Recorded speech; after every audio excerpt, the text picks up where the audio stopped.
Very true. Well, man, let's talk about the favourites of the competition then, because according to the bookies, mate, Morocco are favourites. They are at home. Obviously, we've experienced the country now, and it seems like there's a real kind of vibe bubbling out there.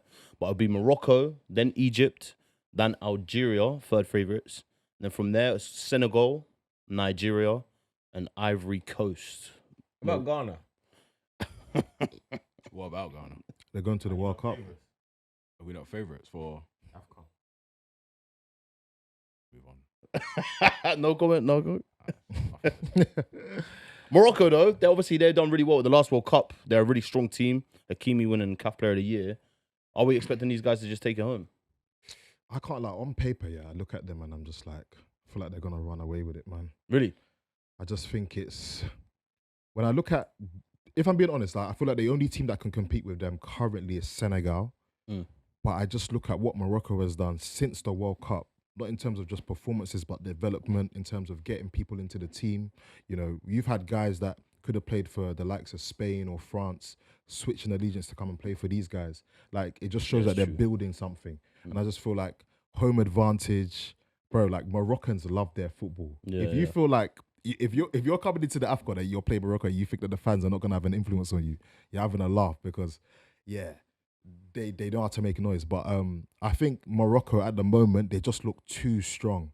Like, if we're going to say, like, all right, cool, we want to pick one African nation to go up against one of Europe's best, we're going to pick Morocco straight away. Yeah, it's true. 110%. They're like the representative at the moment. And I feel like they just got the momentum at the moment, you know, CAF Player of the Year. Even that, you know, was it the under 21s or under 17s that won the World Cup or something like that? So, like, I think overall they've got a lot of momentum just behind them as a nation. And I think, going into the tournament, women's AFCON as the well. women's AFCON, the women got to the final, bro. It's just looking scary all round. Yeah, it's going to be hard to stop them, innit, man? Yeah. But when you look at what they did in 2022 at the World Cup, and then you look at the last AFCON just gone, like, I genuinely feel like international football is one of the most unpredictable things. Yeah, 100%. It's all about momentum, man. Where did they finish? Did they get to this? How far did they get in the last AFCON? That's what I'm trying to have a look at it now. But I'll have a look, bro. They were obviously off the back of what happened at the World Cup. Everybody would have said Morocco for sure. Like, yeah. Probably making latter stages, even the final, but they didn't make it. They didn't make it. You had South Africa make it. Obviously Nigeria being there, Ivory Coast taking in their home nation as well. So Ghana. So you're on smoke today, aren't you? Ghana. But yeah, I genuinely think, of course, like, I agree with everybody, like, they should, similar to what we were saying about Nigeria, given the names and everything that they've got, they should be making it to the latter stages of the tournament. But you just never know. Like, I remember Cape Verde. Yeah. Last AFCON, crazy. Yeah. Angola, the same. Like, there's just teams, like, now Africa is one of those, just a collection of countries that before it was like, oh, you had a select few that would, you know, make the name for themselves, do well and all that kind of stuff. But the game in Africa in general has risen so much. Yeah, so it's true, bro. Which we found out. Yeah, like 100%. You're just seeing new countries pop up out of, not so much new countries, but yeah, you're just seeing new nations from a footballing sense just pop up out of nowhere and just making a name for themselves. And it's kind of made me excited because it's like, who's actually going to be the ones to do it this time around? But Morocco, yeah, they should be making it far, but you just never know. People also forget the last AFCON, Algeria and Senegal went out crazy early. I think Algeria went out in the groups. Yeah. Senegal was either the groups or the last 16. These are the two that made it to the final the previous. Sorry, no, Senegal made it to the final the previous year. But Algeria were just always seen as, you know, giants and should perform better. They had they won it in 2019. So it just goes to show that anything can happen at these tournaments. Yeah, no, it's true, bro. I think there's talking about anything that could happen. I guess there's one player that has been making things happen in the press over the last few weeks, and that is Mohamed Salah. Obviously, he'll go into this tournament wanting to win it. Obviously, he's been close before. I'm gonna ask you, Ralph, bro. What does this say for his legacy if he wins an AFCON? Is that like does that cement him as the greatest African player of all time, or what are we saying, bro? Where are we putting him? You asked the wrong person, bro, because no one's taking somewhere to But it's a big deal though if he wins it. I don't know if he has. Do you not feel like he has anything to prove? I feel like he has nothing to prove. Like, he's doing it in the biggest league in the world. I think legacy-wise, I don't know how he's viewed in Egypt. Yeah, that's I don't know how he's viewed in Egypt. Maybe an Egyptian can answer this best, but I feel like for me, someone that's not from his country, I haven't experienced where he's from. Yeah. I feel like he has nothing to prove, but maybe an Egyptian will say, yeah. But I think they'll be proud of him and what he's doing in the Premier League, but I don't know if they'll say he hasn't achieved anything until the same sort of pressure people were putting on Lionel Messi in comparison to Diego Maradona, for example. Yeah. People would say, I remember watching like interviews, fans were saying, even if Messi wins 2 World Cups, he's not Maradona. Maradona was for the people, this and that. But I don't know if, for me, he's one of the best players ever, let alone African players. So I don't know. That was going to be my question for Ralph, actually, because what you listed about Messi, like at the time, everybody was saying the same thing. It's like, he's got everything, but this is missing. Yeah, Messi was, even if Messi had never won the World Cup, he still would have been. I'm not trying to change the topic. Yeah. Messi is still the best player ever. So I don't think not winning AFCON takes anything away from Mo Salah, but it will help his case in arguments. That's it. Yeah, it will help his case, innit? No, I think it's fair because when you look at some of the best African players of all time, or even just look at forwards, we're talking Eto'o, we're talking Sadio Mane, all of these lot won the AFCON. It's crazy how Drogba's not won the AFCON, by the way. Yeah, it's true. Insane. 2012 was a time. And but people still say Drogba. People still choose Drogba as the greatest African player of all time. Yeah. So that's why I don't think it affects. Yeah, it might not mean. It might not mean that kind of legacy in terms of like where you rank them as, how good they are or legacy. It's literally just something to add to the argument. It will just be sick to win something for your country, innit? Yeah, especially obviously after Cara came out and said what he said as well. And who cares about what other people think about your legacy and this and that, bro? Mo Salah cares. No disrespect, obviously, we're all brothers here. Mo Salah don't care what you think, bro. Don't care what you think either. This guy looked me in my eye as well. He don't care what I think. What's wrong with him, bro? I'm just saying. I was just I'm just letting you know. I'm just letting us all know. You ain't what decides someone's dream, legacy? Bro. Do you know what I mean? Yeah, nah. All I know is that what even decides someone's legacy? Like, I mean, who? Why are we the ones? Oh no, he needs this for his With the legacy. fans, Do you get what I'm saying? it's not about whether it's not. Well, when we give our thoughts, it's not defining. It's just I know like, what it's do you not. think? I know That's it's all. not defining, but who are we to his legacy needs this kind of thing? Who knows what his legacy needs? We don't know what he set out to do with his career. Do you know what I mean? Yeah, that's fair. Yeah, he's definitely achieved a lot, hasn't he, man? Yeah.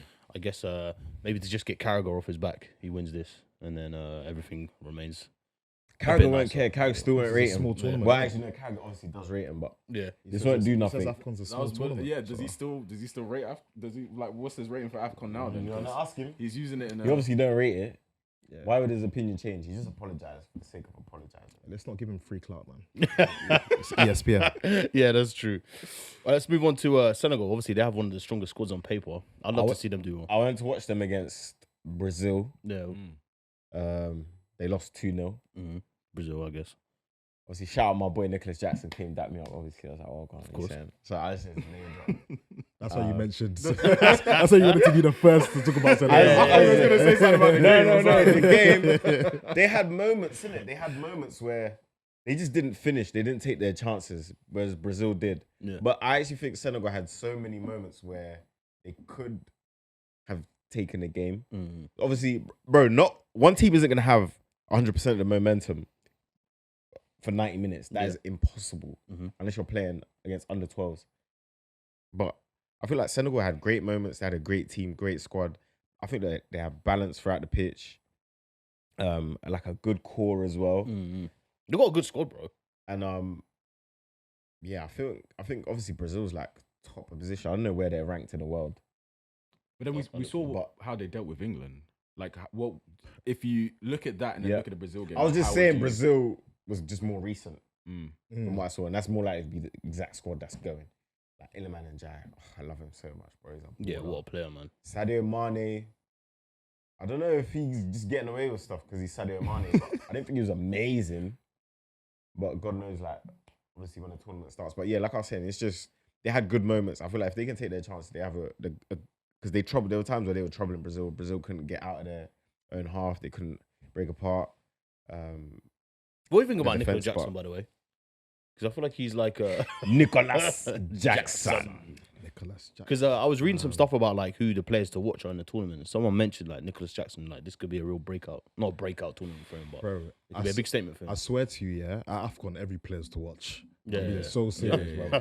Yeah, bro, there's The man guy that playing won in the South Golden Boot. Africa. Do you know what I mean? The guy that won the Golden Boot last time was from Equatorial Guinea, bro. You name Yeah, any so no player from more. Equatorial Guinea? Respectfully. It feels like Vincent Abubakar wakes up every AFCON as well. That guy just wakes up out of nowhere. Is he going? He's not going, is he? He's not going. Nah. He didn't get called up. There's a madness going Violated. They should've- Hey, what's this thing I'm hearing? Samuel Eto'o fired the gaffer, but the gaffer's like, I don't answer to you, bro. Yeah. So I'm going to. I'm seeing AFCON. there's two different squad lists.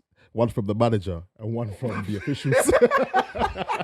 AFCON has started. Hey, AFCON is back. There's gonna be like 42 man that just pull up. No, and you know they'll all show up as well. You know that. You know they'll all show They're up. bro. all en route So now. what was the truth? What's the truth? What is Samuel Eto'o's role? 'Cause I'm bro. actually mad confused. Can we clarify this at least? President, but I don't know his Is he actual president or is he just?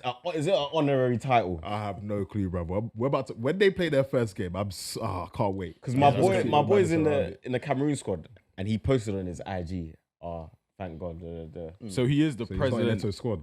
He's in the first one. What squad he's in? He's the president. What squad is he in, bro? I need to check what He's the squad he's in. president of the Cameroon Football Association. Damn, and he's just making big calls like that. Man, that's funny. That's But just to be saying, fair, when he's got a platform, look at his career. Who's really gonna say no to Samuel Eto'o? yeah, it's You true. gonna be the one to say no to Samuel Eto'o? Yeah, it's true. Especially at this point, bro. Yeah, I wouldn't want to be on the back of that conversation. I'm telling you now. Yeah, for real. I guess the last guys to talk about is Ivory Coast, and Ivory Coast will go in as defending champions. I found out something earlier, by the way. They called up Zaha, bro. Yeah, Yeah. I'm happy for him. That's good, man. That is a throwback. He's been doing well in the MLS. I really like that call up, man. I Yeah, feel like facts. Zaha's obviously because he's been playing in the US, kind of been missing from, I would say, this side of the world in terms of like what we see of him week in, week out. Yeah. So it'd be nice to kind of have him at AFCON and hopefully he starts, man, and has an influence on the team. Man. Yeah, he's been kind of going like under the radar a bit, innit? Obviously playing out there. But And big him up as well because he must have been gutted to miss out on the last one. Obviously, seeing his country win, Yep. but to still like be willing to accept it this year and still come through. Yeah. what do you big him think, up. man? Can they defend their title? I mean, Well, again, innit? Who knows? see the way that Ivory Coast went on to win their AFCON, Yeah. it's just madness. They were terrible in the group stages. They managed to get out because of the third place playoff situation that was happening. They also lost to Nigeria in the groups, who they ended up beating, in the final. So the whole journey, I think they even changed their coach mid-tournament. Yeah, that was the oh my days, bro. There was so Peak much AFCON. happening. Yeah. I'm just thinking to myself, I don't know. Like recently, I think Ivory Coast, I wouldn't say they've been average, but they've not hit the heights that they were reaching quarterfinals to the final at the AFCON last. Yeah, It's been a couple of years since then now, but I wouldn't count them out. They've got talent, and I think talent will get you over the line. And they've been in these positions before where they've had players that have got to the final, they've had players that have won the trophy. So I think collectively you can't sleep on them. I wouldn't say they're probably just past the line of a dark horse to me.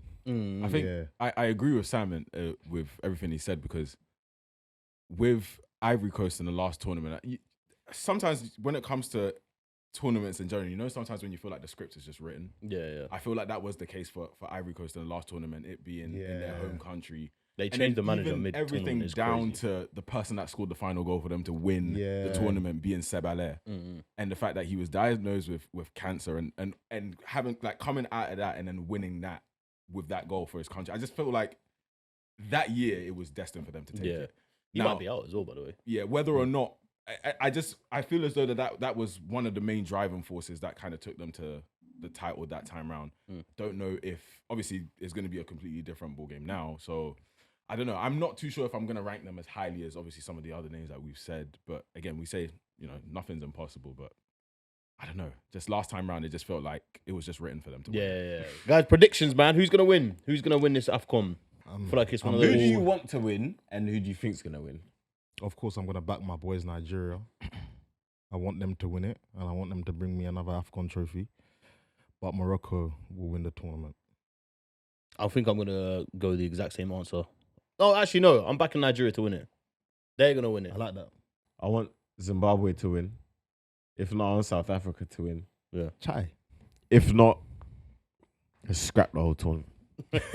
Let's burn everything. I'm gonna go.